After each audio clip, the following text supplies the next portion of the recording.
If you're in doing kind of environment? intervals, if you're doing intervals or half-mile repeats, that was my main thing in boxing, and that's kind of what I do for our amateur guys. I take them to the track to do a bunch of half-mile repeats.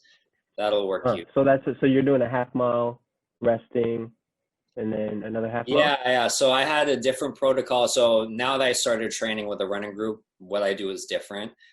Back in my boxing days, I was like, it was the same workout every time. It was a mile warm up, a half mile sprint with a minute rest. So I mean, it's a sprint, but it's about like 3 minutes, a half mile, a minute rest. You do that 4 times to simulate the rounds, add an extra just for good measure.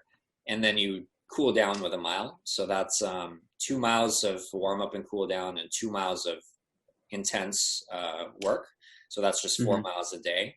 So that was my boxing training. I never changed anything up. Eventually, when I got a little better, I started skipping the first rest period. So it'd just be like a mile, a 6-minute mile, then a minute break, and then the next two. And then I started cutting the rest period down to 45 seconds as I got more comfortable.